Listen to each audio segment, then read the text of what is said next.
പൊന്നു മക്കളെ, നമുക്കിന്ന് ഒന്ന് രണ്ട് കാര്യങ്ങൾക്കൊക്കെ പോവാം. അതിൻ്റെ കൂട്ടത്തിൽ എനിക്കാണെങ്കിൽ നല്ല തുമ്മലും മൂക്ക് ചൊറിച്ചിലും കണ്ണ് ചൊറിച്ചിലും. കാരണം മൂക്ക് ചൊറിഞ്ഞ് എനിക്ക് വയ്യ.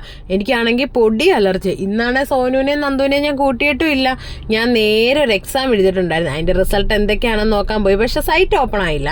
അങ്ങനെ അവിടുന്ന് നേരെ പിന്നെ തുമ്മലോട് തുമ്മൽ. കാരണം വല്ലയിടത്തും ഇറങ്ങി നിൽക്കാൻ പറ്റുമോ, നാണക്കേടല്ലേ. അങ്ങനെ ഞാൻ അവിടെ നിന്ന് ഇറങ്ങാമെന്ന് വിചാരിച്ച് സോനുവിനെ ഞാൻ വീട്ടിലിരുത്തിയിട്ടാണ് ഇറങ്ങിയത്. കാരണം പണ്ടൊക്കെ അമ്മയുള്ളപ്പോൾ നല്ല ഇതായിരുന്നേ, നമ്മളെങ്ങും പോകണ്ടായിരുന്നു, എല്ലാത്തിനും അമ്മ പോവായിരുന്നു. പക്ഷെ ഇപ്പം അമ്മ ഇല്ലാത്തത് കൊണ്ട് സോനുവിൻ്റെ കാര്യമായാലും എൻ്റെ കാര്യമായാലും നന്ദുവിൻ്റെ കാര്യമായാലും എല്ലാം ഞാൻ തന്നെ വേണം നോക്കാൻ. അവിടുന്ന് നേരെ ഞാൻ ചെടിക്കടയിലോട്ടാണ് പോയത്. ചെടി നമ്മുടെ ഒരു വീക്ക്നെസ് ആയതുകൊണ്ട് അങ്ങ് ഹൈ റേഞ്ചിൽ മാത്രമല്ലല്ലോ, നാട്ടിലും ചെടിക്കടയിലൊക്കെ കയറണ്ടേ. ഞാൻ അവിടെ ചെന്നപ്പോഴത്തേക്കും നല്ല ചാമ്പ, നമ്മുടെ ആപ്പിളിൻ്റെ അത്രയൊക്കെ ആവുമെന്ന് ആ ചേട്ടൻ പറഞ്ഞത്. നല്ല ചുമന്ന കളറാണെന്നും പറഞ്ഞു. അപ്പം ഞാൻ ഓർത്തെന്നാൽ അത് മേടിക്കാം.